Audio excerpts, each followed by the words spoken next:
better than the movie. The book is always better than the movie. I don't think I've seen a movie yet where the book wasn't better. Now, it's pretty obvious why. It's because books, you normally take several hours to read them. There's so much more description in them, so much more content, and when they make them into movies, they have to fit them in this 2-hour period.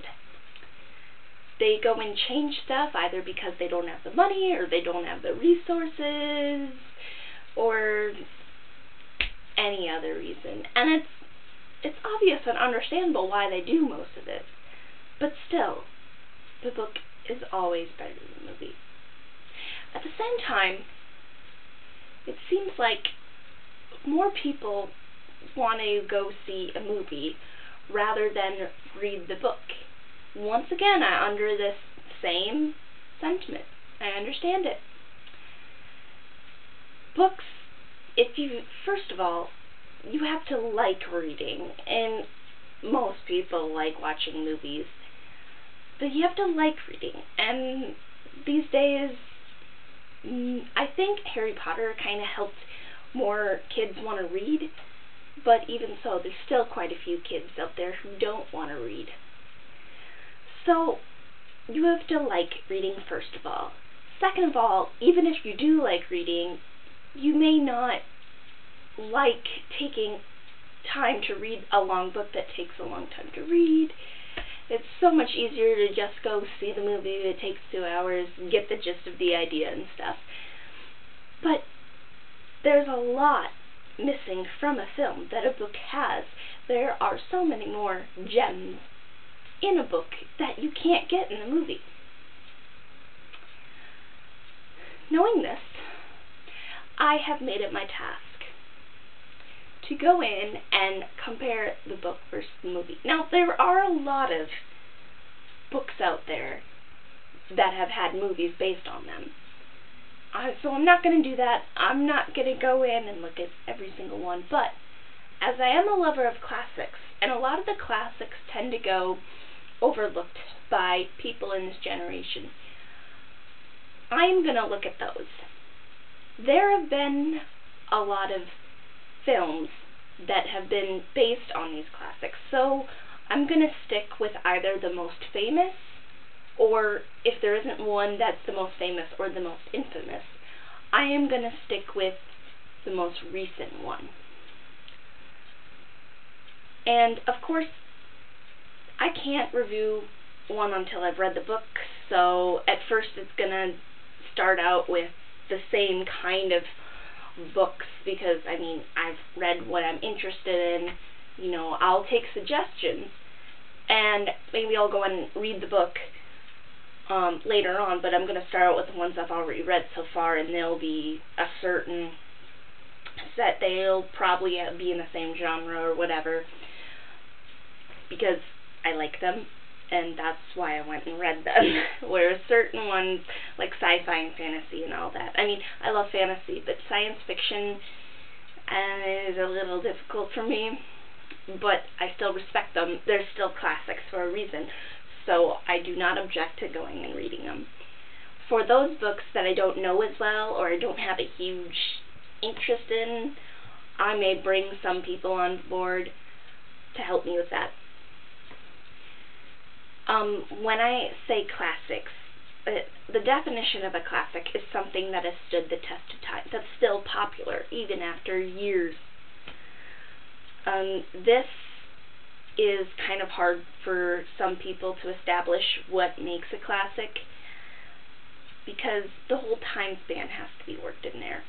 How long do you really have to leave a book in order to establish whether or not it's a classic?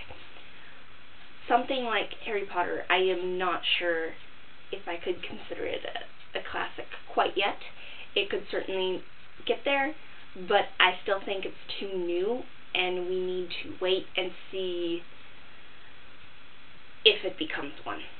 So I'm not going to be reviewing Harry Potter. Hunger Games just came out. It's not that old at all, so I'm waiting on that. Same with Twilight.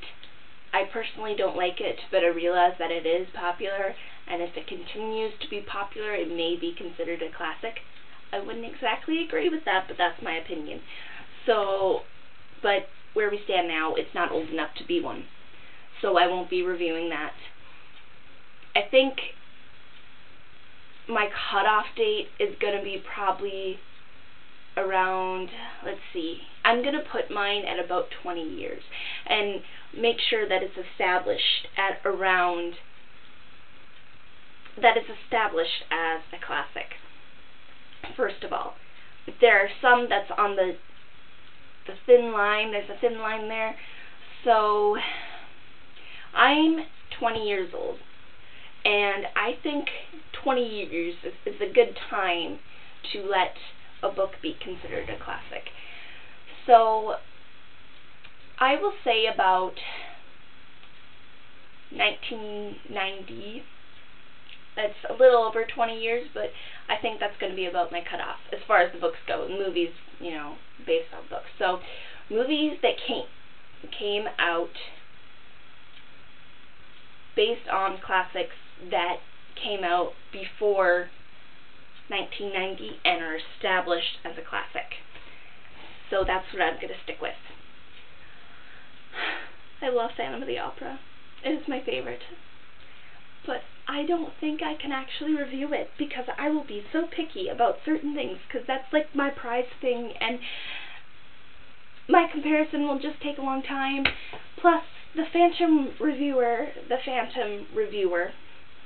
here, he has already made it his mission to go in and review every single Phantom film he can get his hands on. So, you can go look at him. Most of his opinions are my opinions. Most of them we share, except when it comes to Love Never Dies, but that's not based on Phantom of the Opera anyway. That's a totally different story. So, go in, look at that. If you want to know my views, you'll pretty much get them there. But I'm not going to do it. It's just, I think it would be a huge project that I would spend way too much time on, and I just can't take it. I just can't take it. So this is what I'm going to do. I'm going to attempt to keep uploading these videos regularly because I am not the best at doing it. I'm going to try, and hopefully it will happen. So please watch and enjoy, and know that I'm also kind of playing a character. My reactions may be a little bit more exaggerated, but really I am open-minded. So enjoy my newest segment.